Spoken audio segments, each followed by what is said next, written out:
G'day. Today something a little bit different. Not that there's been too many posts for there to be much difference going on, but I'm using a new um, way of recording. So I've got multiple cameras and I can share the screen. You can see this camera just here.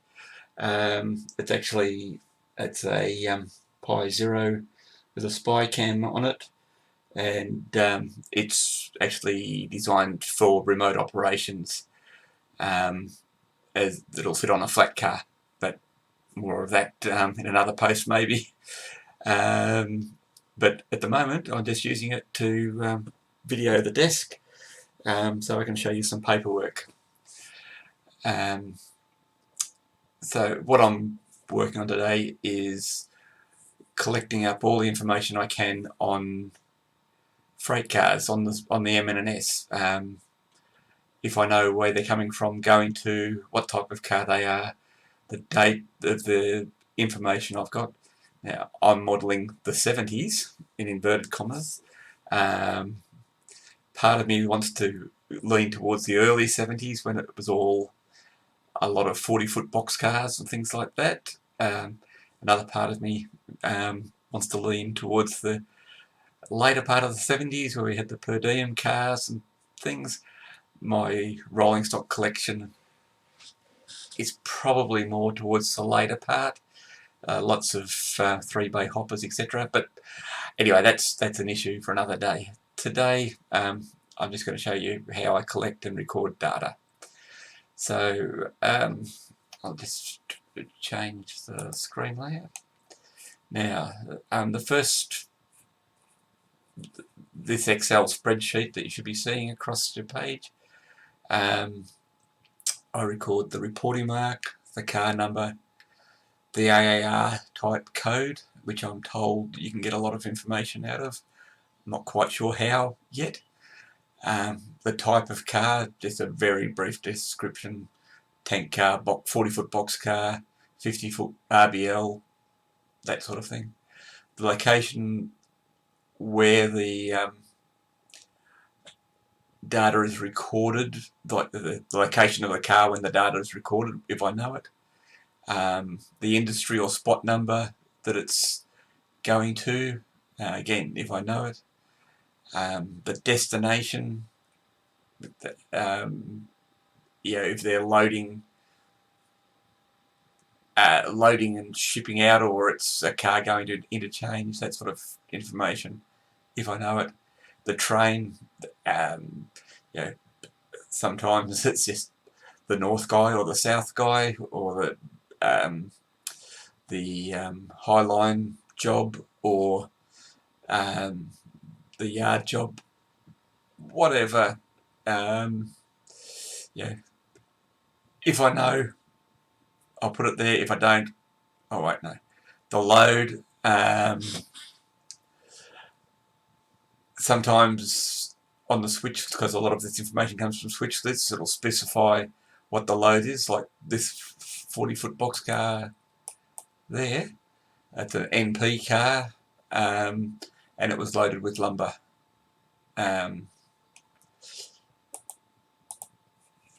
These codes, I'm not 100% sure what they are, but if I've got them, I put them in. Sometimes it's just got LD for loaded. We've got cars loaded with spuds, lumber, oil. You get the picture. There's lots of different things coming. So anyway, the first car I'll show you, this one I've already entered. It's a CP box car, and it's come from a photo that was taken by or posted by Deanne Motors. Yeah, so it's on a Facebook group, which are a great source of information. So you should be able to see there. Here's a lovely photo of number 21, the Baldwin Centre cab. I'm still trying to train myself to do it without thinking about it, but Yeah, you look at that and say, yeah, it's a nice photo of the logo, there's not much else in it. But we can see how many tracks there are, or roads there are. 1, 2, 3, 4, 5, 6 roads that we can see. There's these power lines. Now, I think this is probably taken at Glenwood Junction.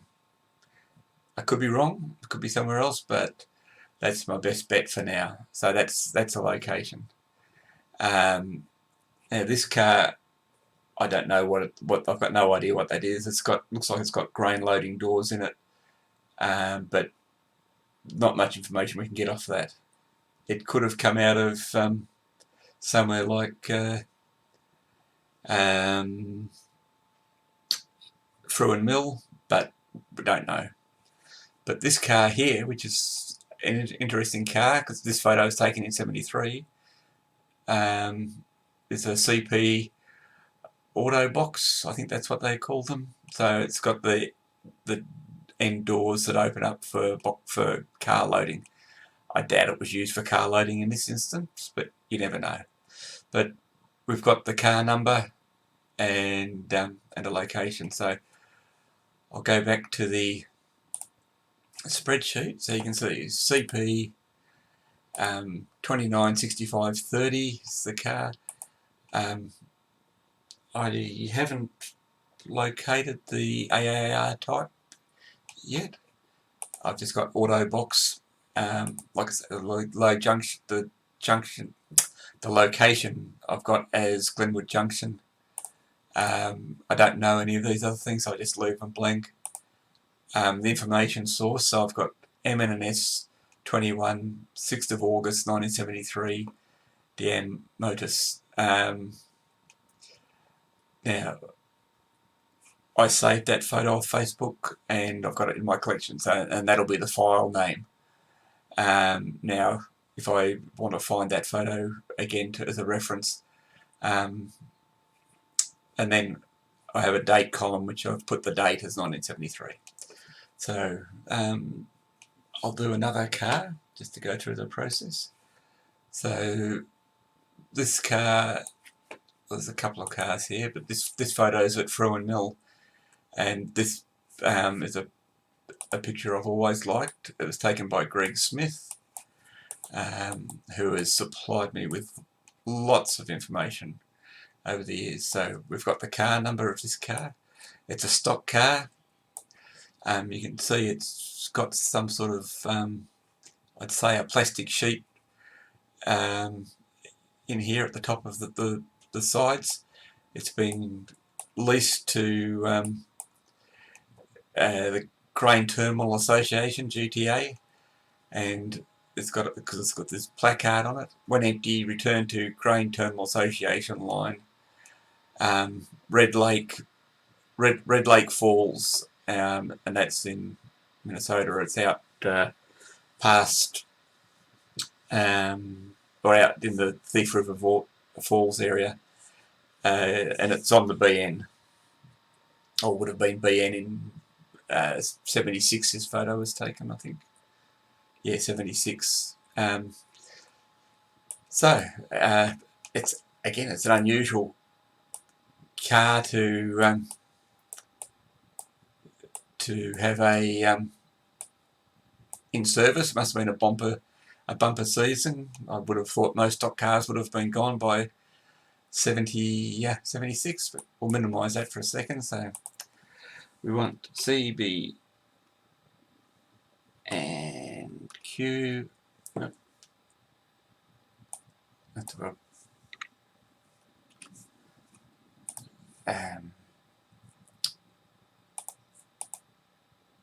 53095. 53095. And we need to find out what type of car it is. So I've got my railway equipment register. This is a 1976 version, so the car should be in it. So we'll need to go to BN. So Burlington Northern, and it's a CB&Q car. The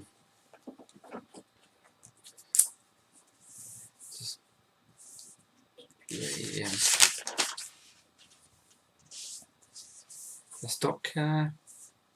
Here we are, 52,000 to 53,198, which covers our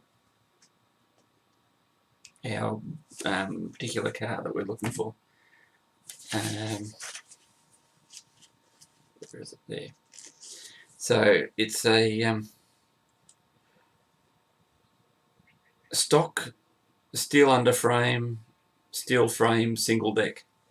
It's got a note against it, note 4, and the AAR type code is S060.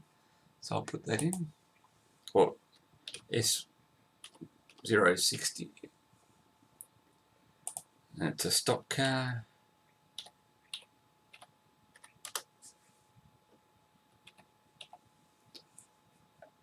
Location is Fresnel.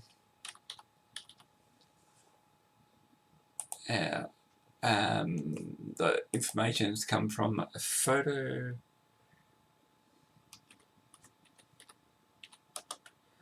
And the photo's file name is 1976 148 JPG. So now and it's Greg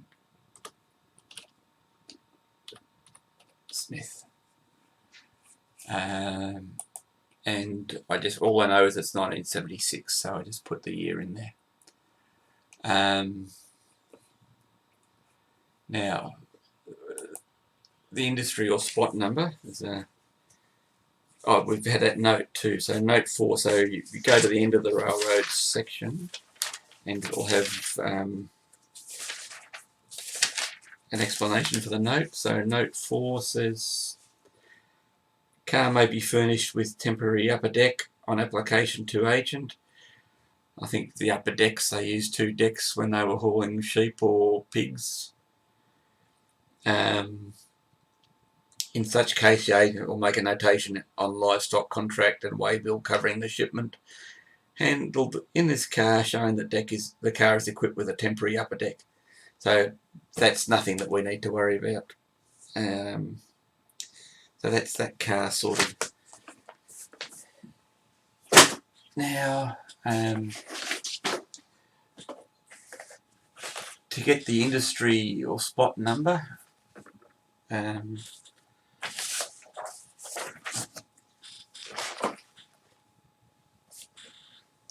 I've got these MN&S documents that have information and data about the industries, pertaining to industries served by the MN&S railway. So I got these from Steve Gillian in Minnesota. He lives down near, sort of in the Northfield area, from memory. Not at Northfield, but down that end of the world. And this one is 1978. This one is 1973. So I've been using the 1978 codes. So the industry is 3501. Now we had that placard saying when empty, return to. So it was Red Lake Falls empty.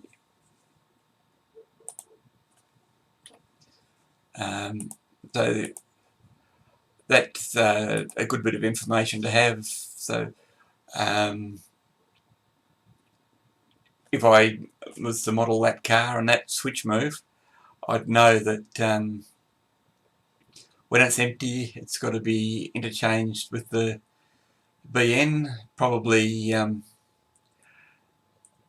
the move that heads over to the Soo line and to what is it, Grove Yard, which I think is adjoins to Northtown Yard, and it probably would have got interchanged there. I could be wrong, but that would make sense to me. So that's the way I'd configure the move. So back onto this document, what does it say about through and milling? So I've got the car number. Now, have I spelt through and right? Yeah, I have. I just didn't put a cap in there. That's through and milling company. So the Through and Mill Company is located quite close to the old Glenwood Junction, on the line that went downtown. So if you leave Glenwood heading Glenwood Junction heading east, you'd come out, curve around towards the south, go past M&W Junction, then there's a 6th Street Yard, and then Through and Mill. So it's quite close to Glenwood, and the buildings are still there in a state of disrepair. They're going to be converted into apartments or something, I believe, but at the moment they're just a bit of a wreck. So this is the sort of information it has, and I think Through and Mill Company's got one of the biggest entries in this. So it loads and unloads grain and grain products from box and covered hopper cars. It's got 4 tracks. Switches are on the south end, so that's the end towards Glenwood Junction. The tracks are designated as East Main, Track 3 nearest to the East Main, Track 2 and Track 1. So you can see all those in the photo if I pull it up. Actually, there's a better photo.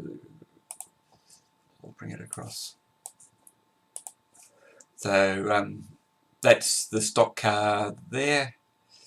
So these cars are sitting on the East Main. That's Track 3, Track 2 and Track 1.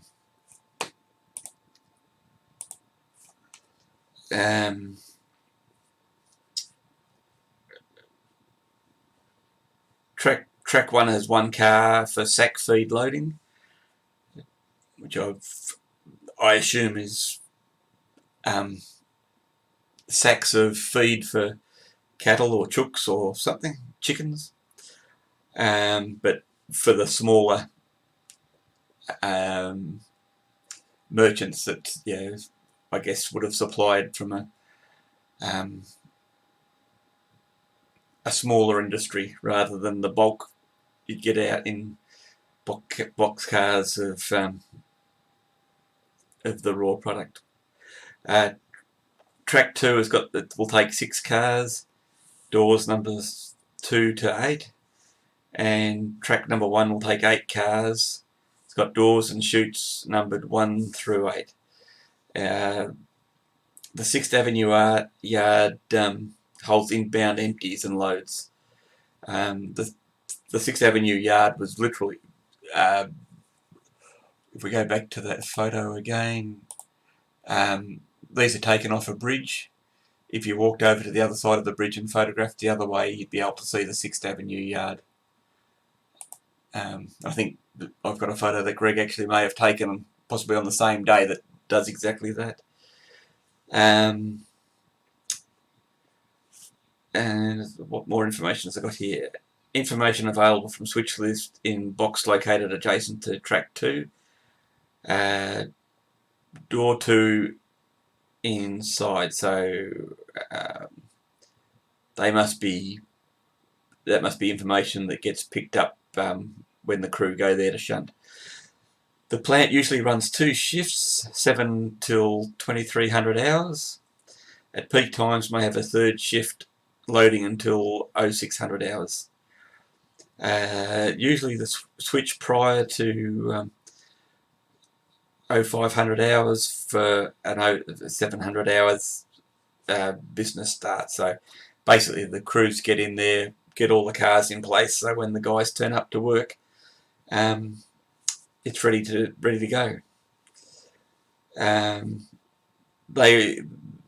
Through and milling may also need and will call for an afternoon switch if when necessary. There's close clearance on the eastbound track and number 1 track. The terminal switch job handles the switch. So that's the information basically on the operation of the location. The MN&S is authorised to remove snow and ice. So I believe the way that worked is if they, and every industry it's stated here, if the MN&S are authorised to remove the snow and ice, I assume that they would then build the industry for that. At locations where they're not approved, I guess the M&S, the crew would go in and see the contact, and they'd organise somebody to come out and clear the snow and ice before they switch, and the industry wouldn't have to pay for that, but the crew would have to just wait until it was done. The M&S, okay, now using 3 mil tracks plus the eastbound main, the industry leases 690 feet of track east of the bridge to centre line of Glenwood Avenue. And track number 3, PS to 167, all leased by industry. There's just more track length there.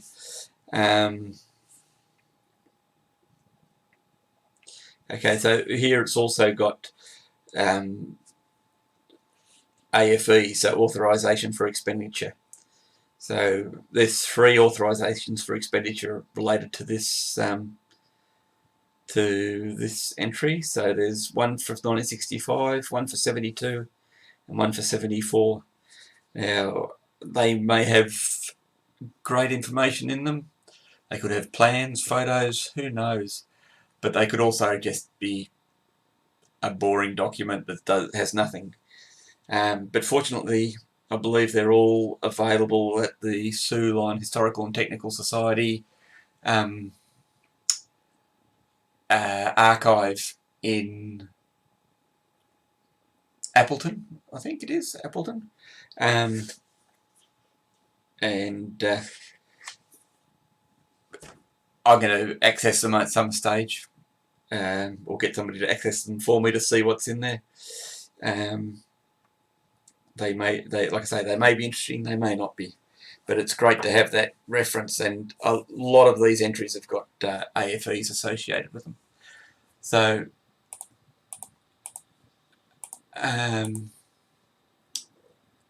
what else can I tell you? That's it about this entry. So that's how I would go about an entry coming from a photo.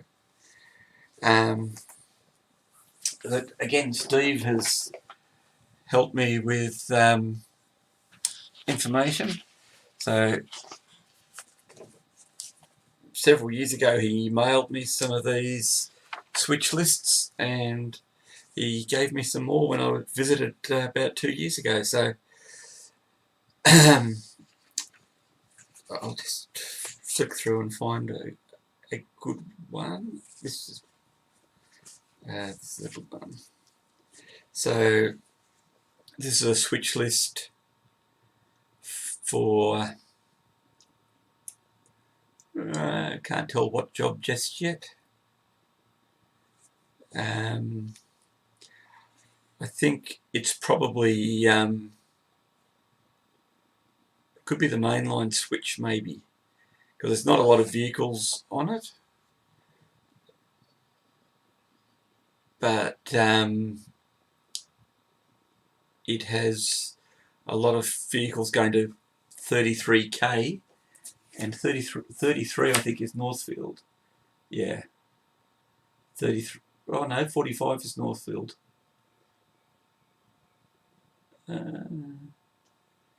What else has it got? 201. Don't have code for that. It's got, well, I've got 33 as Chicago Great Western. So, and I think their interchange point was down at Northfield. But anyway, we'll go ahead looking. I'll just bring this up a bit closer. Move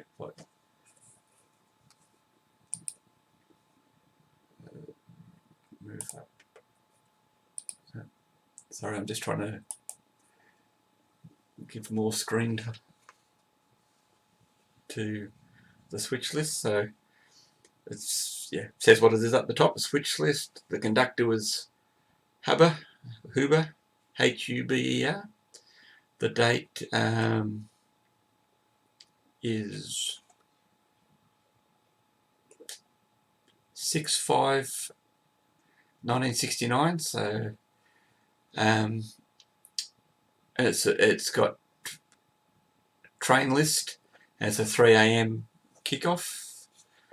So the first car is an AT&SF. So a Santa Fe ATSF. And the number is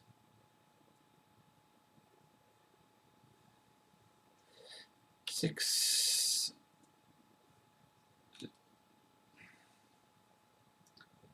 I think it's 620185.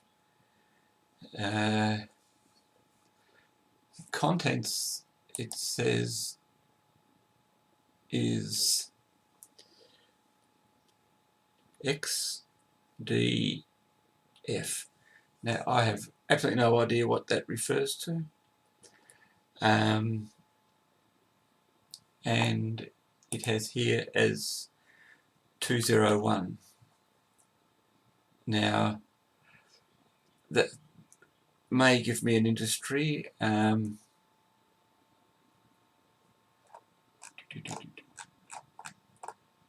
I'll check in a second.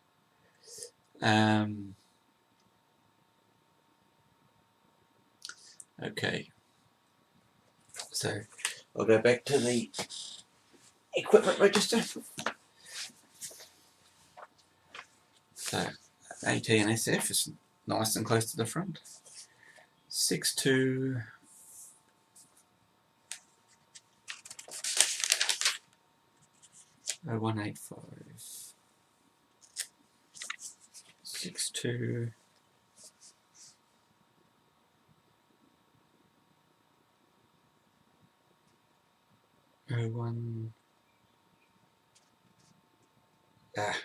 One digit short. You've got to watch that.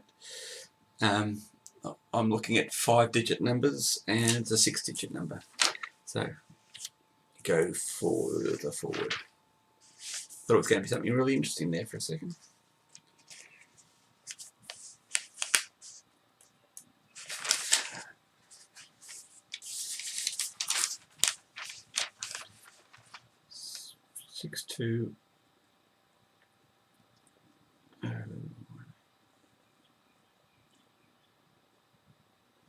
Okay, so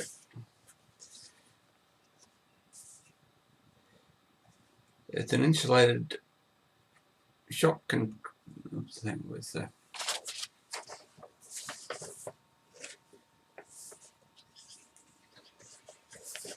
okay, that's interesting.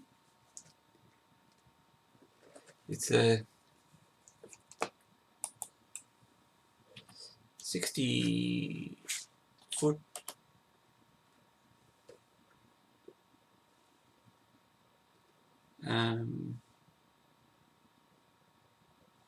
boxcar.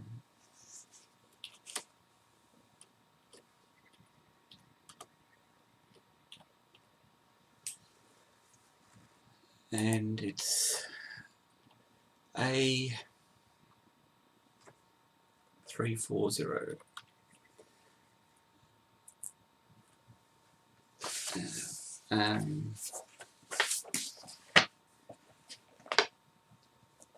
We've got that destination or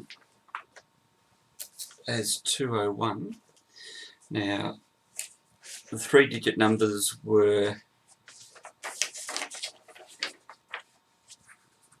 an older set of codes, so I have to go to the front book, which is got this, and see if I can come up with anything for 201. Okay, 201, it's got a multi-meal, which is in Northfield. That's, again, it's interesting. I don't know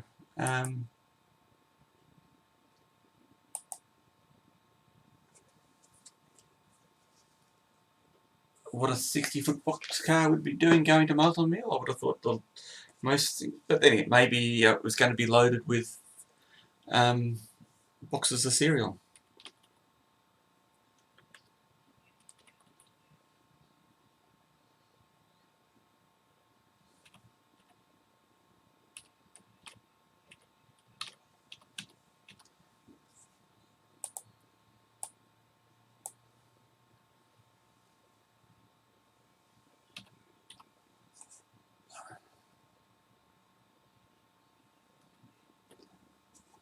Multi-meal. But that goes with these other cars. It makes sense that it's going in that direction, where all these other cars are going to 33, which, like I say, is on the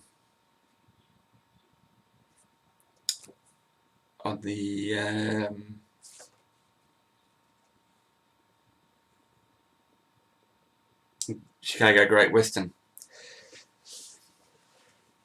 or Chicago Northwestern it would have been by this era, I imagine.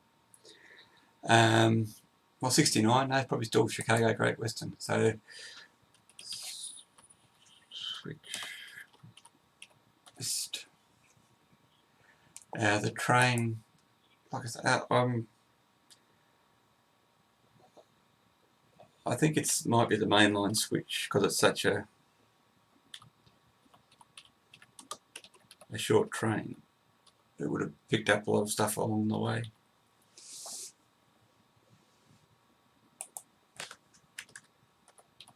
Excuse my typing, it's appalling. I'll just put a question mark because we don't know for sure. So, that's how I get the information off the switch lists. So, I hope this is of some interest to you.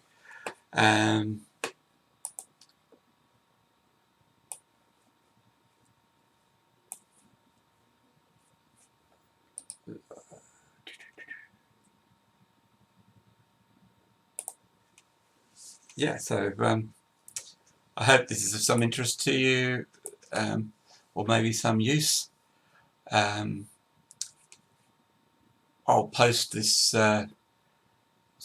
Excel spreadsheet that in the files section. I've got nearly 500 entries from various sources. If nothing else, if all the information I've got regarding what happens to the cars, at least it's got a good list of cars that were running over the track and the era that was happening. I hope that was all of some interest to you, and I'll get on, do some editing and get this posted. Thanks guys, thanks for watching.